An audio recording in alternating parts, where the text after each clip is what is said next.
You're listening to Radiomultiverse. Coming up on today's episode of Radiomultiverse RPG. Let's split up, gang! Yes, let's die faster that way. Now, guys, you're gonna be our team of experts who need to sneakily sneak through the jungle and catch that sneak before he's able to sneak off to his master and sneakily deliver that sneaky blade. I hate sneaking. At some point you see like a small hat like appearing out of a tree stump. It's a talking hat! I, the tank of the Society 29, famous Takashian explorer, have knowledge of talking hats. We are great society. 19 had something similar. Hey, you, stop. I said stop. Shh, can't we see we're trying to sneak here? Every step you take is accompanied by a sound or musical note. Anything in these hallways can be tapped, rubbed, and manipulated to create a sound. And as you can imagine, the sounds in this temple are dissonant, chaotic, and very, very disorientating.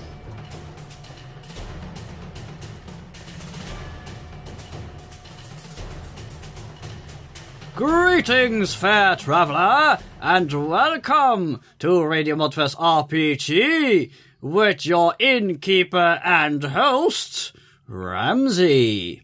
Because unexpectedly, a very strange occurrence has taken place. The return of Masters of Umdaar.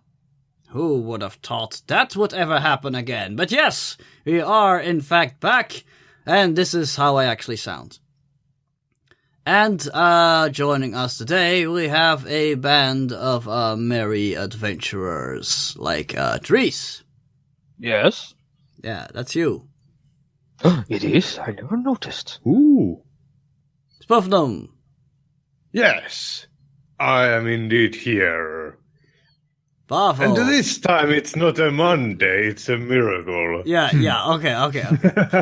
Seriously though, bravo. Present. And our GM for today, it is Dawa. Yo. Alright, Dawa, now you can start us off. What up? You sure? Alright. Last time, on Masters of Umdaar, our brave archeonauts have faced off with the evil, cold-hearted Saiji-Ka the Bloodmonger, who has gleefully taken 2 of the mythical Starblades, weapons of great destruction, who together form the fire rain wheel that will level entire kingdoms if they fall into the wrong hands.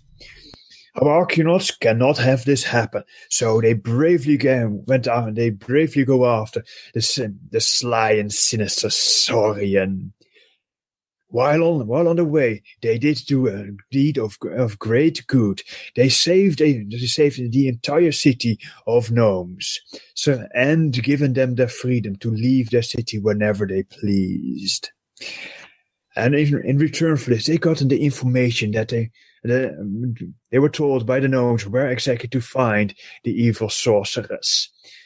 And there, at the spot where they said they would, they found the Saurian army led by Kaijisa the Bloodmonger. As they made preparations to enter the Temple of Screams. However, things were not as simple as they are, because the heroes now have a choice to make. For Slinket the Skink. Slinket the Skink, a Saurian skink, has just been given the Starblade Oryx, the Fearsome, to take it quickly to the dark domain of the Dinosaur Queen. And the heroes are left with the choice. Do they go after the skink, or are they going to go after the Screams? And that, gentlemen, is how we start this episode of Masters of Umdaar. Da-da-da. Da-da-da-da-da. No, that's the wrong team! Oh, you guys suck. Indeed. So, we have I'm glad you agree. We have currently a Princess of Power, Billy Bones, and a historian. Yeah. And let's not forget about Clamper, whose player unfortunately cannot be with us. Yes, indeed. Unfortunately. Can I have him? Sure. I'll treat him with respect and dignity. Mm-hmm. Now I can There it is. first look up his stats. Now, you're in the Psycho Jungle. You're in the Psycho Jungle, hidden in the shrubbery, looking out over a strong Saurian army, an army that you fought before and were beaten back by. Yeah. So the full frontal assault is probably not the wisest option. Luckily, you have one great advantage. They do not know that you're coming. And it shows. They are methodical and careful as they map out prepare to enter the deadly Temple of Screams. However, as they do so, one lone skink carrying the mighty blade Oriax is making ready to leave. He glares daggers at Kaiji-sa's backs, pulling up a dagger, sharpening, and when she turns around, just hide it like nothing is happening, looking very attentive and honor that he can help her. So, once more, as Kaiji-sa, a couple of Raptorborgs and some Saurian soldiers stare at the front entrance of the Temple of Screams, what do you do? Let's split up, gang! Yes, let's die faster that way. No. You see, it's gotta be like this, and she like puts her hands to her chin, looking all pensively. If we like split our group into two equally sized parts, we can take care of everything at once. So two of us go after the sneaky guy and get the sword before he takes it back to his probably evil master. Mm-hmm. And the rest of us are gonna go after she thinks for a while, that evil snake lady who tricked us all. Mm-hmm. And she obviously cannot remember what she was called. Because we can't let her succeed. Not like last time. She's gotta pay. Mm-hmm. You are going to need some firepower for that, and the tank. Maybe he does some kind of a stunt with his solar revolver cannon. He kind of flings it around or something. Right. Why don't you two go together and I'll go alone? No, you're the sneakiest one, but you need some muscle. She looks behind her where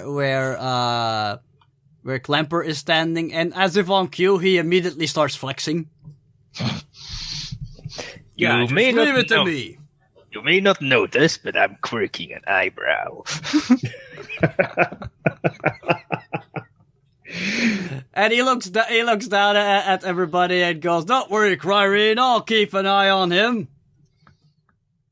Yes, when I'm done with him, he will be all but bone.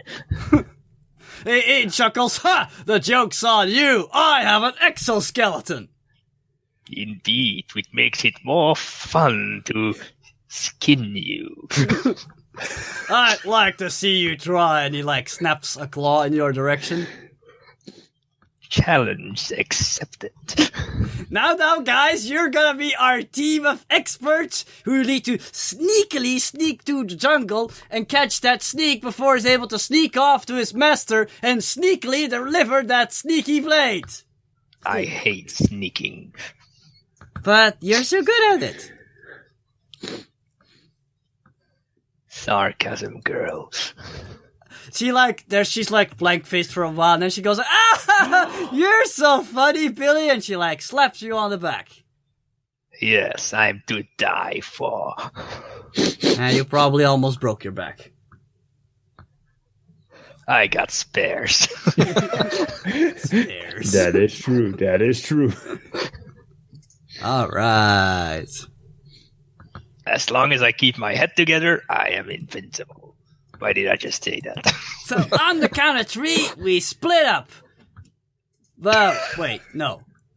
Yeah, okay. 1, 2, and then there's a brief silence. 3. Bye.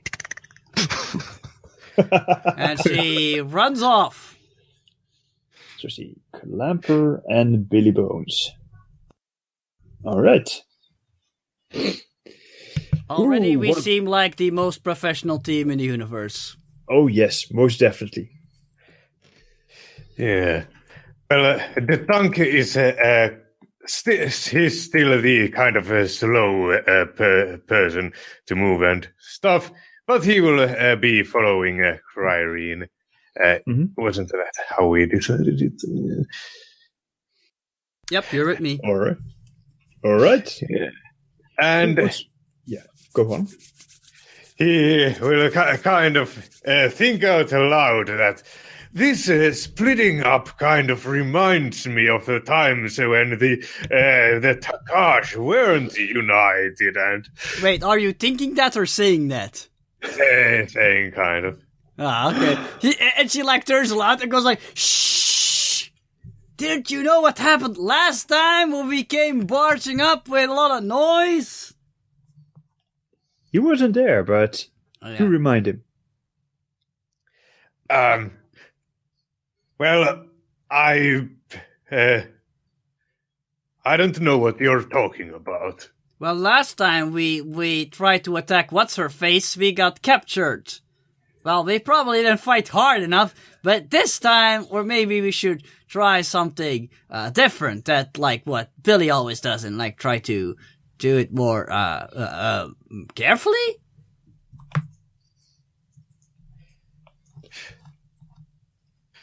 Doesn't sound exactly Takashian, but Yeah, well, it's not the Tigron way either. And she's like starting to reconsider if maybe they should try a frontal attack after all. So what you're saying is we should just run in there and start bashing their heads in. Is that it? And this conversation is followed by yet another person in the also observing the view.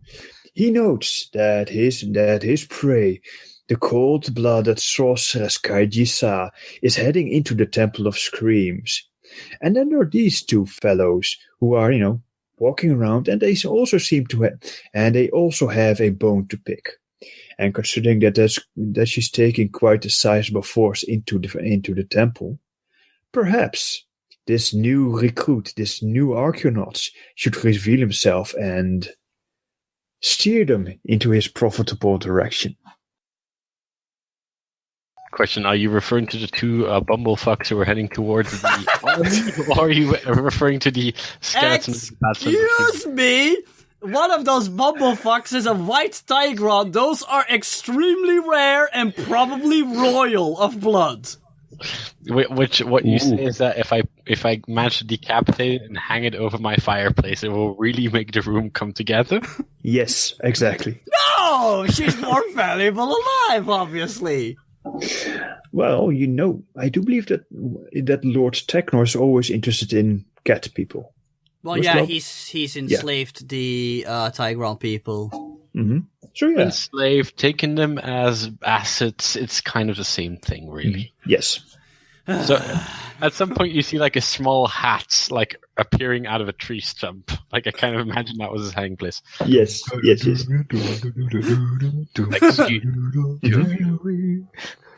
you there.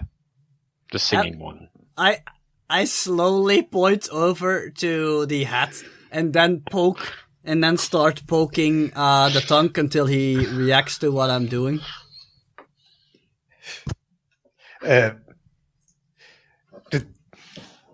Okay, so there's a hat then, and Yeah, and she's pointing in a towards stump. the hat. Yes, you two. It's a talking hat! the tongue says that I, the tongue of the Society 29, famous Takashian explorer, have knowledge of talking hats. We are great society. 19 had something similar. Like someone underneath the hat, smoke crinkles up, and he's like, "I am not a talking hat." He's trying to fool us! Yeah, you notice that Kryreen just looks completely dumbfounded. At that point, like you see that out of the stump, which is a bit deeper than you expected, hops like a diminutive platypus man. My name's Anson. Tell me, the two of you got a bone to pick with Lady Scales there going into them temples? Now she suddenly, her surprise changes to one of happiness, and she like holds her hands up to her cheeks, and she goes, "They're so cute!" And she slowly walks over to Anson, and she looks like she really wants to hug him. How tall is Kryreen? I don't know, she's like around 7 feet, I thought. Mm-hmm. Yeah, Yes. I'm thinking that our platypus is like 5 feet, so he looks up like, "I don't ask you a question, dear. What would it be?" Well, she's attempting to hug. Like kind of like letting himself be picked up. Like, now I don't mind me no hugging, ma'am. I was going on about my business here. Oh, so Precious cute, lip. and he's talking and everything. He turns towards the big guy. Is she always this giddy? Let's see. She does tend to act a bit weirdly sometimes. So, okay, let me first describe her, because to you we're all playing new characters. Kryreen's a really tall and rather muscular, but still cute, anthropomorphic white tiger woman, and she wears like this typical jungle bikini, shall we say? If Yes. you catch We're my going. drift. Except Yes. that she's like wearing something that's like slightly dress-like, but they're actually just 2 strips of cloth that like go over her. She just has hips. a strip of cloth on the front and one on the back. There we go. Thank you. Okay. Yes, and she's hugging you. He is trying to not look flabbergasted or he's clearly very hard to get out of his stride. I imagine he's wearing like a long coat, which is clearly too long for him. He stole it off. Great. Nice. I love it. And he has like gloves on to cover his webbed hands. He's smoking a small pipe and has like this hat with like little corks hanging off of it, like a typical Australian hat. Nice. Aside from that, like fairly normal clothing, a bit of a weird balance and body shape. You know, like he's a typical character in a movie, has like short legs and a long upper body. Yes. Because, platypus. Well, plenty of room to hug. Yes, and he waddles as he walks. And So she's like hugging and petting at the moment. And looking very happy. Now I don't know for certain what this is meant to be, but this wasn't what I was expecting. Hey, Tiger Lady, let's get a move on. And the tank starts kind of slowly moving towards their destination again. Okay, fuzzy guy, we're on a mission, but you can ride on my shoulders if you want to. So I imagine he's kind of actually plopped on your shoulder, like just put there. Okay, we're going in. So we are going into the Temple of Screams? Apparently. Yeah. Awesome. Well, I've forgotten one thing to note, well, two things. No, Kaiji-san wants something inside, so that's good reason to go inside, right?